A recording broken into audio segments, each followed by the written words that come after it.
Coucou mes jolis cœurs, comment vous allez? J'espère que vous allez bien. Moi, ça va très bien par la grâce de Dieu. C'est toujours un plaisir pour moi de tourner une vidéo. Je suis trop contente quand je vous retrouve. Donc, j'espère que vous aussi, comme vous voyez mon joli visage, vous êtes contents. Donc, aujourd'hui, on va parler de thèmes importants. Je vais vous parler un peu de mon parcours d'études. On est en septembre. Septembre, c'est la rentrée. Septembre, on reprend les classes, on reprend les cours. Donc, je me suis dit, pourquoi ne pas parler de mon expérience universitaire? Pourquoi ne pas parler de mes études? Pourquoi ne pas parler de ce que j'ai appris durant ces 5 années d'études? Donc, assieds-toi bien, prends quelque chose, détends-toi. Et puis, abonne-toi si c'est la première fois que tu tombes sur ma chaîne. Bienvenue, je suis Lynn, jeune âme solaire, dynamique, pétillante. On aura tout le temps de se découvrir. Pour les personnes qui sont là, je vous envoie beaucoup d'amour. Merci. Merci aux personnes qui partagent, qui s'abonnent, qui partagent, qui like, qui commentent. Merci la famille. Donc maintenant que le décor a été planté, on peut commencer.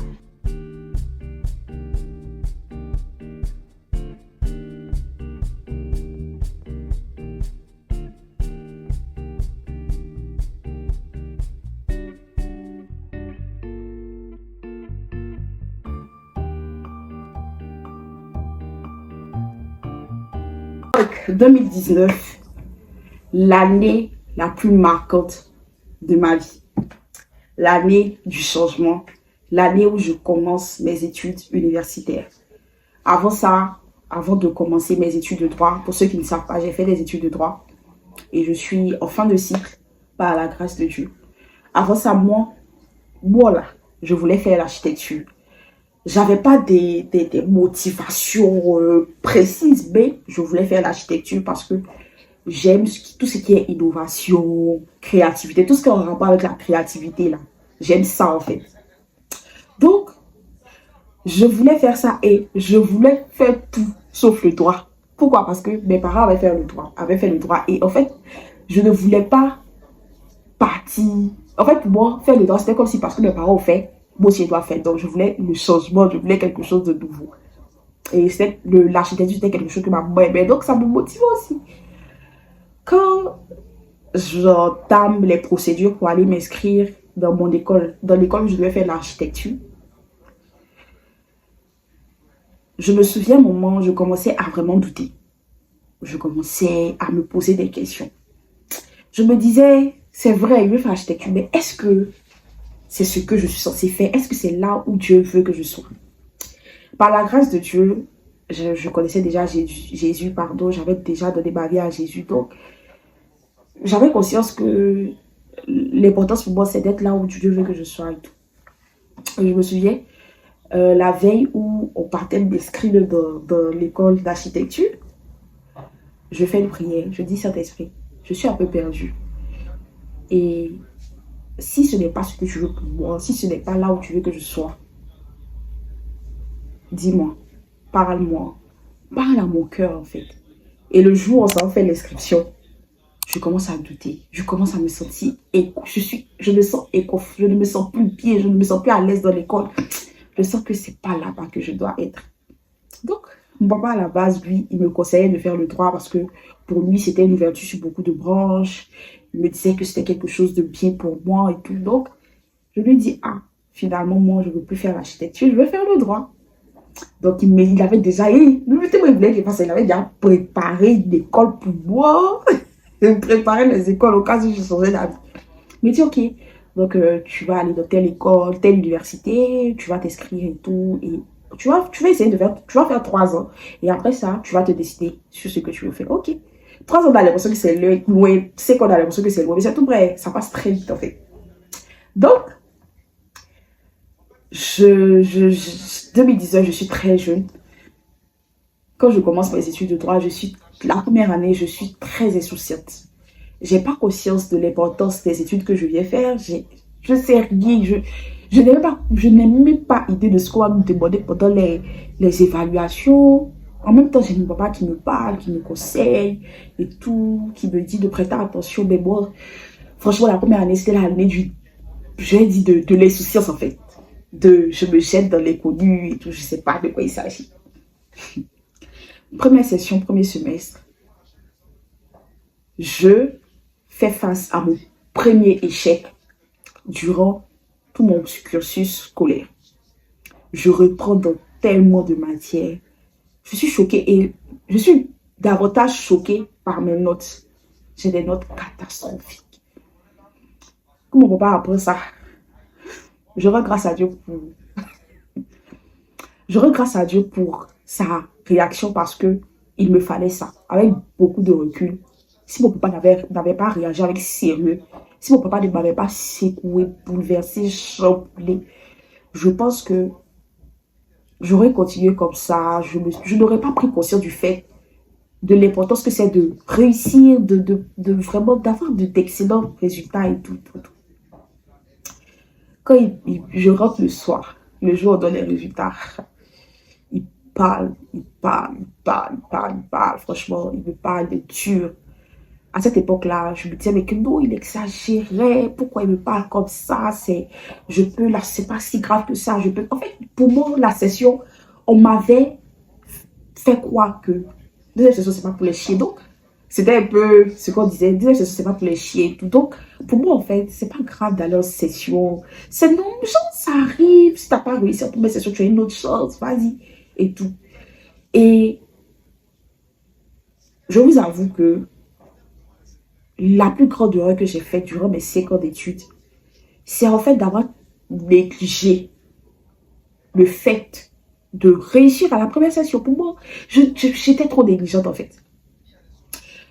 Par la grâce de Dieu, le second semestre, je valide la session. Le second semestre, je vais en session, mais quand même avec 3 matières à rattraper, donc ça va. Je valide, je passe en deuxième année. Ma deuxième année est marquée par le burn-out. À cette époque-là, je pense que je n'avais pas encore qualifié. Je ne savais pas que ce que je vivais, c'était le burn-out. Mais en fait, je partais à l'université pour partir. Je partais à l'université pour partir. Je suis là, je suis absente. Et en fait, je suis dans un TD où je ne suis plus entourée des personnes avec qui j'ai commencé, avec qui j'ai tissé des liens en licence 1, en la première année. Donc, franchement, je suis perdue, je me sens seule, je me sens un peu dépaysée. Personne pour m'encourager. Franchement, je suis vide. Je me souviens, je partais pas à l'école. Franchement, c'était compliqué. Je n'étais pas motivée, je ne savais pas pourquoi j'étais là. En fait, je cherchais à savoir, mais pourquoi tu es là? Pourquoi tu es ici? Tu ne savais pas pourquoi tu es là, donc tu fais quoi là? Ça n'allait pas. Première session, premier semestre encore, j'échoue. Et je me souviens, à la première session, je compose dans une matière et je m'en fous en fait, je n'écris rien. Pour vous dire que j'étais vraiment, mais vraiment dans un délit, j'étais vraiment insouciante. Je vais en session et quand je vais en session, il commence à avoir des clics. Je commence à me dire, mais Lise, si tu avais mis l'énergie à bosser pour la première session, tu n'allais pas passer par ces difficultés. Enfin, regarde comment tu es en train de te faire du mal. Troisième année, je fais la même erreur. Je reproduis les mêmes habitudes. Pour ne rien changer, je fais les mêmes choses. Je paresse, je procrastine, je ne prends rien au sérieux, bref. Et là encore, cette fois-ci, l'échec est plus fort parce que là, je reprends pratiquement dans toutes mes matières. Il y a eu un déclic. Il y a eu un déclic à ce moment-là. Je me dis, mais attends, c'est pas possible. Je commence à me dire, mais je commence à être déçue de moi. Quand je l'annonce à mes parents aussi sont choqués. Mais dans toutes les matières, ça veut dire que tu n'as rien fait, tu n'as rien compris. Et à ce moment-là, le challenge est encore plus grand parce qu'il me faut, je suis à la troisième année, je dois obtenir ma licence. Je dois bosser 3 fois plus, je dois reprendre dans toutes les matières. Et c'est à ce moment-là que je me rends compte que la parole de Dieu, ce sont des semences. Et plus tu les sèmes dans ton cœur, plus quand tu en as besoin, plus quand tu as besoin d'être fortifié, elles viennent dans ton esprit. Et je me souviens que j'étais là comme ça. Et C'était comme si mon esprit me motivait. En fait, je puisais dans mon cœur pour être motivée. Et par la grâce de Dieu, je valide, j'ai ma licence. Je fais encore les mêmes erreurs au master. Je fais encore les mêmes erreurs au master 2. Et la dernière année, je me dis, mais c'est pas possible en fait. C'est pas possible. Je me rends compte, je regarde en arrière, dans le rétroviseur, je me dis, mais tu pouvais éviter beaucoup de choses. Tu pouvais éviter beaucoup de choses. Je commence vraiment à me remettre en question. Je commence à être rempli de regrets pour beaucoup de choses. Je commence à me rendre compte que c'est un investissement. Mon papa paye quand même cher. Je me rends compte que j'ai retardé trop de saisons par rapport à moi-même, mon attitude. C'est difficile. Mais je suis fière de ce parcours parce que j'ai gagné quelque chose. J'ai gagné une conscience. J'ai gagné en maturité. J'ai gagné en sagesse. Ce qui fait ma particularité, c'est que je savais me remettre en question. C'est vrai que j'avais toujours les mêmes habitudes. Et je le dis, ce qui n'a pas marché avec moi, c'est que j'avais toujours les mêmes habitudes. Je ne faisais pas d'efforts là où je devais faire des efforts. Mais aujourd'hui, ça m'a transformé en fait.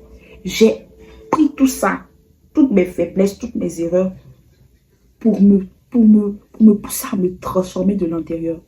Aujourd'hui, tout ce que j'ai appris, tout ce qui n'a pas marché, tout ce qui a marché, demain si je me lance dans un autre domaine, si je me lance dans des études, je vous assure qu'avec la grâce de Dieu, oui, c'est vrai que pendant ces cas, j'ai fait les mêmes erreurs, mais si je me lance dans d'autres études, je pense que je vais m'atteler à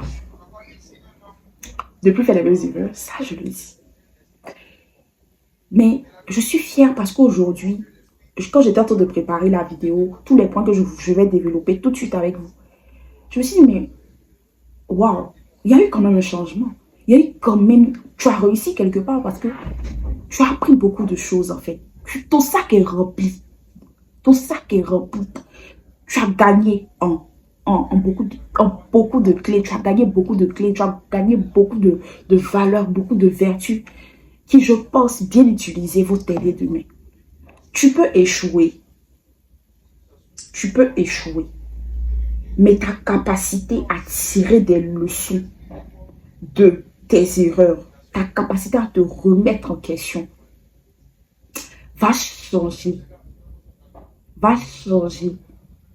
la perspective que tu as de la réussite.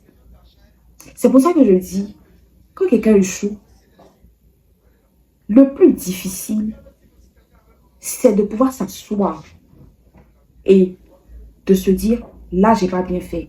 Là, j'ai pas bien fait. Là, je reconnais que j'ai pas bien fait. Là, une personne qui est dans le déni, une personne qui n'a pas conscience que l'échec est dû d'une part de son fait, va toujours reproduire les mêmes erreurs. Va toujours reproduire les mêmes erreurs. Quand on échoue, on peut réussir. Quand on sait se relever. Quand on sait se relever. Ton problème, c'est que tu t'attends à de meilleurs résultats. Or, tu as les mêmes habitudes.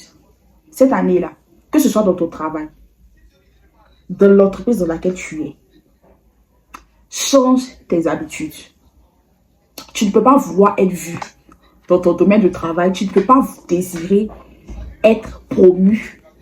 Tu ne peux pas désirer passer à une autre étape et puis avoir les mêmes habitudes en fait. Moi, depuis mon stage, m'a appris beaucoup de choses. Les gens vous savez que dans les entreprises, les gens nous regardent, les gens nous observent, les gens observent nos habitudes. Les gens observent nos attitudes. Souvent, ce n'est pas parce qu'on est contre toi. Arrêtez en fait. Avant d'accuser les autres, avant de te dire que peut-être que le rêve vient des autres, remets-toi en question d'abord. Assieds-toi, apprends à t'asseoir avec toi-même, là, te dis, ici, là, tu n'as pas bien fait. Ici, là, il faut que tu changes ça. Ici, là, voilà ce que tu fais qui ne marche pas. Et moi, j'ai toujours cultivé cette attitude dans ma vie. Même quand c'est difficile, j'apprends toujours Je prends toujours du courage pour revenir sur mes pas et me dire, ah, c'est vrai que l'autre a fait comme ça, mais peut-être que moi j'aurais dû faire autrement. C'est vrai que c'est comme ceci, mais voilà, peut-être que moi aussi, voilà, en fait. Et je pense que pour moi, une clé pour réussir et qui nous manque beaucoup, c'est l'humilité. Savoir reconnaître, savoir se remettre en question. Arrêter d'accuser les autres. Arrêter de toujours remettre la faute sur les autres. Tu vas réussir cette année. Tu vas réussir cette année. Mais il faut que tu puisses t'asseoir, changer tes habitudes et travailler pour que ces habitudes changent et s'appliquent en fait. Donc, j'ai expliqué un peu comment ça s'est passé. J'ai expliqué un peu, comme je l'ai dit, je suis très fière de mon parcours. Je n'étais pas la plus forte.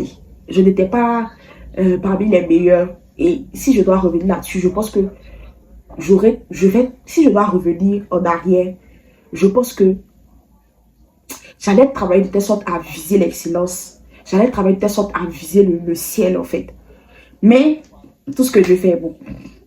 Donc, comme je disais, je n'étais pas la meilleure. Je n'étais pas parmi les plus forts, les cracks. Mais aujourd'hui, je suis fière de mon parcours parce que je suis fière de ce que ça m'a poussé à être. Je suis fière de la façon dont ça a impacté ma vision de la réussite, en fait. Je suis fière de ça et j'ai appris beaucoup. Vous me connaissez, je suis une grande sœur, une tata, peu importe. Je suis votre go. Vous savez que j'aime partager, j'aime donner. Donc, je vais vous partager ce que j'ai appris de mes 5 ans d'études et qui, je pense que appliquer va t'aider à réussir dans ton domaine, dans le domaine dans lequel tu es. Donc, dans cette deuxième partie de la vidéo, je vais partager avec toi ce que j'ai compris de ces 5 ans. Et pour moi, en fait, si j'ai la possibilité même d'écrire un livre, je vais écrire ce livre et je vais le vendre très cher parce que, mais ce que j'ai tiré de cette expérience, ce sont des clés en fait. Et peut-être que si tu m'écoutes et que tu es peut-être en terminale, tu commences des études universitaires, tu es en plein dans les études universitaires et peut-être même tu es dans la vie professionnelle, je vais partager ça avec toi et j'espère que ce que je vais partager va te faire grandir, va vraiment impacter ta façon de voir les choses et tout. Avant de commencer, si tu n'es pas abonné, abonne-toi. Active la cloche de notification, partage. Donc la première chose que j'ai comprise, c'est d'avoir conscience de l'importance des études qu'on fait. Moi, j'avais pas du tout confiance. C'est-à-dire pendant combien d'années? Peut-être 4 ans, j'allais à l'école, mais j'avais pas vraiment conscience de l'importance des études que je faisais. C'est vrai que ce n'était pas forcément parmi mes premiers choix. C'est vrai que je n'aimais pas forcément la filière, mais je n'aimais pas forcément la filière, mais aussi, je n'avais pas conscience en fait. C'est-à-dire, je partais pour partir. J'accompagnais comme mes amis, comme on aime bien le dire. J'accompagnais les autres, j'avais pas conscience de ça. Or, ce que tu apprends, même si ça ne te passionne pas, même si tu n'aimes pas, c'est une compétence en fait. Et je t'assure que dans le monde du travail, dans ta vie professionnelle, tu seras fier de te dire, ah, mais j'ai étudié ça, j'ai fait tant, j'ai fait ça. Oui, c'est vrai que ce n'est pas une passion, mais ça fait partie des compétences que j'ai. Ça fait partie d'un acquis, en fait. Ça constitue un acquis.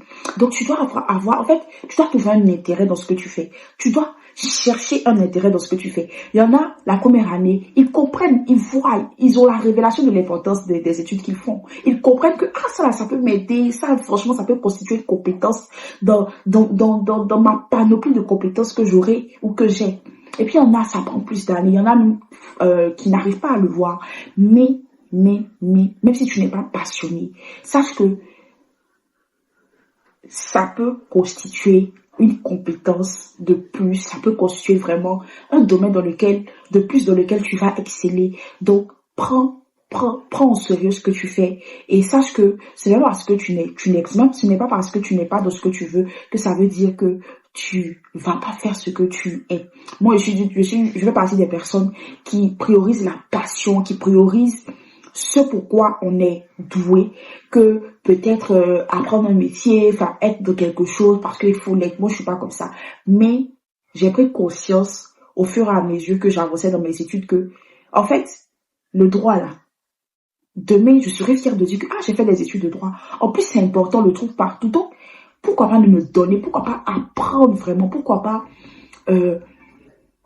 vraiment m'impliquer en fait. Et je vais slide en même temps dans la seconde chose que j'ai appris, c'est que, en fait, ce qui va faire la différence, c'est ton expertise dans ce que tu as appris. C'est ton excellence dans ce que tu as appris. C'est vraiment ton implication dans ce que tu as appris. Il faut que tu puisses te donner à 100%. Je le dis, c'est difficile, et surtout pour les personnes qui sont des personnes très passionnées, il y a des personnes qui sont très passionnées. La personne, elle s'investit quand elle aime la chose. C'est difficile d'accepter ce que je dis. Et moi, je le dis. Moi, je suis quelqu'un qui priorise la passion, qui conseille aux gens d'être dans ce qu'ils aiment, en fait. C'est plus facile de réussir, même ça ne veut pas dire qu'il n'y a pas de difficulté, mais c'est plus facile de réussir. Mais si tu es dans quelque chose que tu n'aimes pas forcément, déjà même, tu auras du mal à réussir dans quelque chose que tu n'aimes pas. Comme je l'ai dit, c'est pour ça que j'ai parlé du fait qu'il faut créer de l'intérêt pour cette chose. Il faut le voir autrement. Il faut voir ce domaine-là autrement. Il faut voir cette compétence autrement.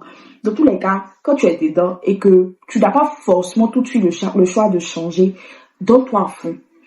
Vous savez, on est appelé à exceller dans tous les domaines dans lesquels on est. On est appelé à se donner les moyens d'exceller dans tous les domaines dans lesquels on se trouve. Donc, en fait, tu dois te dire, c'est vrai que c'est pas ma passion, c'est vrai que c'est pas quelque chose dans lequel je me vois finir, mais en fait, je veux m'exceller, je veux apprendre, je veux me remplir de connaissances dans ce domaine-là, je veux être excellent pour pouvoir, en fait, avoir une compétence, en fait, pour pouvoir quand même être cultivé dans ce domaine. Donc, tu dois chercher à être cultivé, tu dois chercher quand même à faire grandir ton intelligence par rapport à ça. Et ça, c'est la chose que j'ai comprise. Et si je devais revenir en arrière, je pense que j'allais vraiment trouver un intérêt, comprendre que cette étude-là, même si je ne finis pas dedans, même si ce n'est pas une passion pour moi, elle peut me servir demain. C'est intéressant de se dire, j'ai fait ces études-là. Et franchement, je peux me défendre dans ce domaine-là. C'est intéressant de se dire, j'ai appris ça, j'ai compris ça. Je suis quand même fort dans ça. Et tout. Et ça fait la différence, quoi. Ça fait la différence, les gars. Donc, franchement, ça peut prendre beaucoup de temps pour d'autres. D'autres ont du mal. D'autres, ce sont des personnes qui sont passionnées et tout. Mais vous ne pouvez pas stopper votre vie parce que vous n'aimez pas quelque chose. Vous ne pouvez pas retarder votre vie parce que vous ne voulez pas vous donner dans quelque chose. Faites ce que vous pouvez. Visez l'excellence. Et sachez que dans tous les cas, cette compétence-là, même si elle ne se transforme pas en une passion, un métier pour vous, peut vous servir à quelque chose, quoi. Donc, allez-y, faites un effort. Vous le méritez. Vous méritez de vous voir réussir dans un domaine, même si c'est pas ce que vous voulez. Vous méritez de vous voir vous donner à fond, de quand même exceller, d'apprendre en fait, de se dire, c'est vrai que c'est pas une passion, mais j'apprends, c'est quelque chose que je peux connaître, ça fait partie de ma culture, ça peut faire partie de ma culture, ça peut faire partie d'une compétence. Donc, vas-y quoi. Donc, ça c'est la deuxième des choses que j'ai compris et que je voulais partager avec vous. La troisième des choses, c'est de viser l'excellence, c'est de ne pas avoir peur d'être excellent. Je vais vous partager quelque chose avec vous. J'avais peur d'être excellente. J'étais quelqu'un qui avait peur de dépasser les autres. Je me disais, si je dépasse les autres, c'est comme si... En fait, je me rendais pas compte, mais j'étais en train de me construire une mentalité de médiocrité. J'étais en train de me construire une mentalité parce que pour moi, c'est mieux que les autres brillent que moi en fait. Je me disais, si c'est comme ceci, c'est comme cela. Et je ne me rendais pas compte que j'étais en train de passer à côté de beaucoup d'opportunités. N'ayez pas peur d'être excellent. N'ayez pas peur de briller. N'ayez pas peur d'être au top. N'ayez pas peur de donner le meilleur de vous-même. Faites-le pour vous. Faites-le pour Dieu. Faites-le parce que Dieu vous appelle à être excellent dans là où il vous place. Dieu vous appelle à être excellent dans plusieurs domaines. Dieu vous appelle à être excellent là où vous êtes en fait. Et vous avez la capacité d'être excellent. Ne arrêtez. En fait, je pense que souvent c'est le syndrome du sauveur. Souvent c'est une blessure qui crée ça. Je pense que, je ne sais pas si dans mon cas c'était ça. Mais en fait, j'avais vraiment peur. Je me disais, si je dépasse tant, si je fais tant, non, c'est bon, je vais me contenter de peu. Et c'est une mentalité, c'est la mentalité de la médiocrité, c'est une mentalité bizarre en fait. Et c'était dans ça que j'étais. Et c'est pour ça que je me contentais du minimum. Je me disais, bon, 10, ça va. Or, ça, j'ai compris que ça a été ma plus grosse erreur en fait. Je n'aurais pas dû penser comme ça. Je n'aurais pas dû me contenter de ça. Il fallait que je vise plus haut. Il fallait que je comprenne que je devais me donner le meilleur. Je me devais de pouvoir moi aussi être fière de moi. Je me devais de pouvoir moi aussi être parmi les excellents en fait. Et tu te dois ça. Cette année, donne-toi les moyens d'y arriver. Et je sais que il y en a qui travaillent avec une mentalité du minimum. Arrêtez ça tout de suite. Arrêtez ça tout de suite. Vous pensez que c'est cool de se dire que 10 là c'est bon. Vous pensez que c'est cool, c'est bien. Non, moi 10 ça c'est bon. Moi 11 ça c'est bon. Non. Non. Il y a des niveaux dans votre vie où vous allez regretter de ne pas vous être donné à fond dans ce domaine, de ne pas vous être donné à fond dans cette discipline. J'ai mon livret scolaire. Je suis allée le chercher dans mon lycée. Et la première fois que je me suis assise, j'ai ouvert mon livret scolaire. J'ai été remplie de regrets. Pas parce que j'étais nulle. Par la grâce de Dieu, j'arrivais quand même à passer. Je n'ai jamais repris de classe par la grâce de Dieu. Mais en fait, je me disais, mais là, je pouvais faire mieux. Là, j'avais la possibilité de faire mieux. Là, voilà, là, pourquoi Et tu te rends compte que, mais waouh. Pourquoi? Souvent, ça peut être le signe que vous ne vous aimez pas assez, en fait. Parce que quand tu t'aimes assez, quand tu as un amour envers toi-même, tu te donnes ce qui est bon pour toi. Tu te donnes les moyens d'y arriver. Arrête de te contenter du minimum. Arrête. Arrête de te contenter de peu.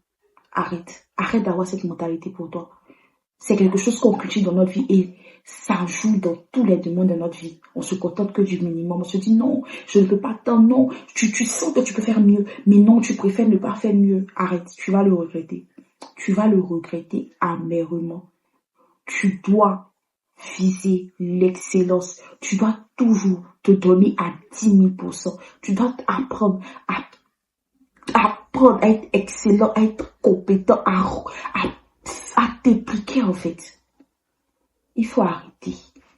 Faut arrêter. Même dans le travail, dans le monde professionnel. Faut apprendre, faut être ouvert d'esprit, il faut se dire non, ce domaine-là, il faut que faut arrêter de paresser en fait. Et moi, ça a été un réel problème dans mon parcours.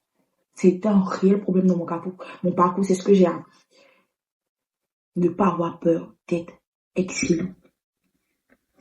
La quatrième chose, si je ne me trompe pas, que j'ai apprise, c'est de savoir être bien entouré, c'est de savoir choisir son entourage. Surtout à l'université, c'est important parce que l'échec est individuel. La réussite est individuelle. Vous allez marcher à plusieurs, mais c'est toi seul qui va faire face à ton échec. C'est toi seul qui va faire face à tes résultats. C'est toi seul qui va faire face à ta vie. C'est toi seul qui va faire face à tes choix de vie. La chose que j'ai apprise de mon parcours, c'est que c'est important de choisir les gens, notre entourage, en fonction de ce qu'on aspire à être, en fonction de ce qu'on aspire à manifester. Ça a été réellement un problème pour moi parce qu'en fait, si tu es entouré de personnes qui ont cette mentalité de médiocrité, il faut se contenter du minimum, des personnes qui ne te challengent pas, des personnes qui ne te donnent pas envie de te surpasser, ben tu vas pas voir le problème en fait. Et je sais que pour la plupart des collégiens, des lycéens, des personnes qui me suivent, je sais que c'est ça le problème. Le problème, c'est pas toi. Le problème, c'est pas que toi, tu penses que 10 c'est bon pour toi. Le problème, c'est que tu as entendu quelqu'un te dire, ah, du moins, il me contente de 10 c'est bon. Donc, tu t'es dit que c'est bon pour toi. On se nourrit beaucoup de ce qu'on entend. On se nourrit beaucoup de ce qu'on entend. Fais attention à ton entourage. Si je devais faire les choses autrement, je pense que j'aurais marché, je me serais entouré de personnes qui allaient m'aider à me surpasser. Je n'aurais pas peur de m'asseoir avec des personnes, de me tourner vers des personnes qui allaient me donner envie de travailler en fait, qui allaient me donner envie de voir le potentiel. Et quand tu as la grâce de tomber sur des personnes qui voient le potentiel en toi et qui t'encouragent, et reste attaché, surtout dans le domaine professionnel. C'est vrai que tu peux avoir tes amis de cœur, tu peux avoir tes amis avec qui tu as tissé des liens. L'amitié, souvent, c'est pas quelque chose qu'on choisit. On peut avoir un coup de foudre pour quelqu'un. Mais en fait, il faut apprendre à faire sortir le meilleur des gens autour de nous. Il faut apprendre à se challenger nous-mêmes. Et malheureusement, il y en a qui ont du mal, il y en a qui se disent non, mais bref. Quand vous avez le choix de sélectionner les personnes autour de vous, sélectionner des personnes qui vous donnent envie de vous surpasser, des personnes qui vous donnent envie d'aller plus loin en fait. C'est très, très, très important. Quelque chose que j'ai compris, c'est que une chose est de ne pas atteindre ses objectifs et on n'atteint pas toujours nos objectifs. Il faut se le dire, c'est pas toujours qu'on atteint nos objectifs, c'est pas toujours qu'on arrive à atteindre les objectifs qu'on se fixe. Souvent, ça prend plus de temps que prévu et c'est normal.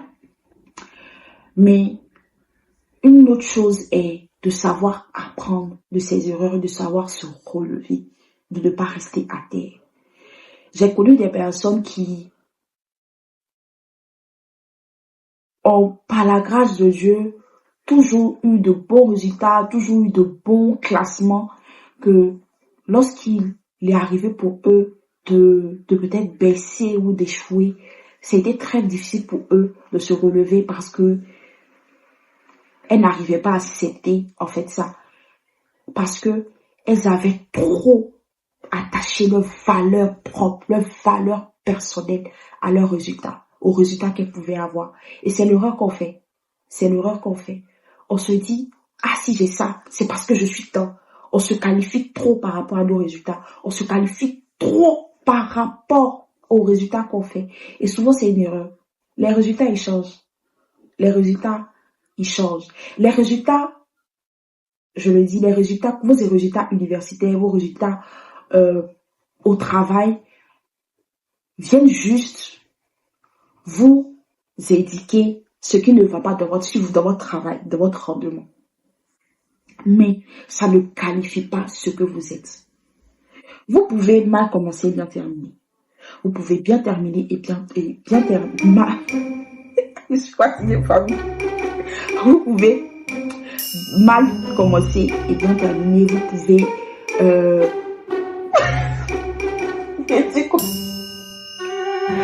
vous voulez pas commencer bien terminer.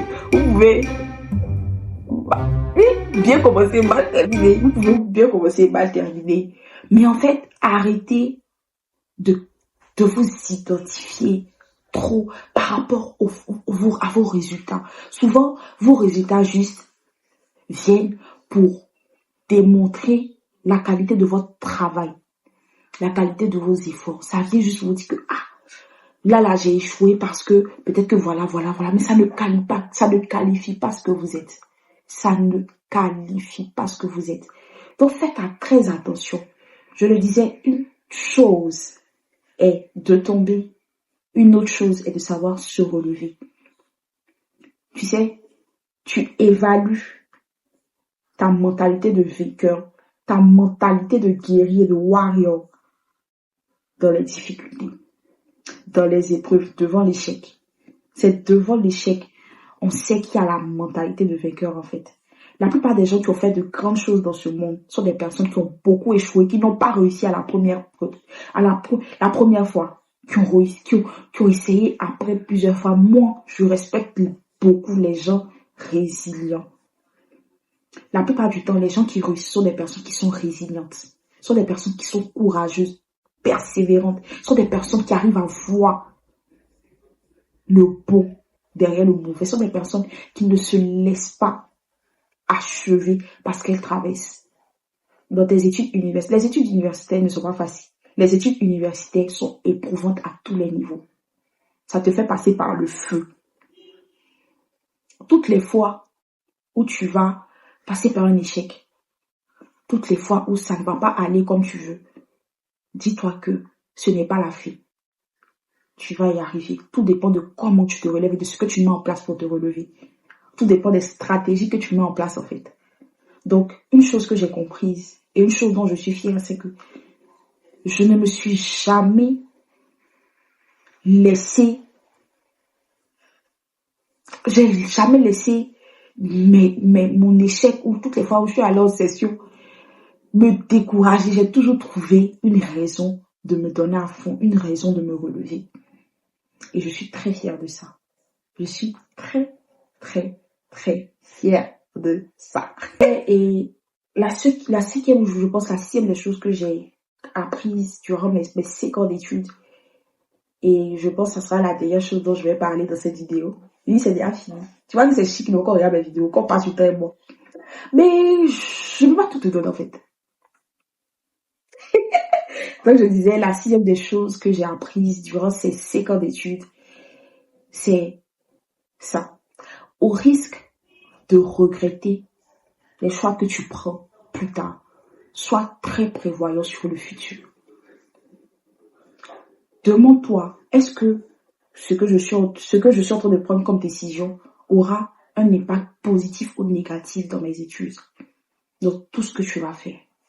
Demande-toi, pense à demain, dans tes choix financiers, pense à demain, dans tes dépenses d'aujourd'hui, pense à demain, dans l'entourage, dans le fait de suivre les autres, pense à demain, dans le fait de tirer les coups, pense à demain, dans le fait de ne pas apprendre ceci, d'attendre demain pour apprendre ça. Pense à demain dans le fait de ne pas dire ce que tu penses. Pense à demain dans le fait d'hésiter pour te lancer.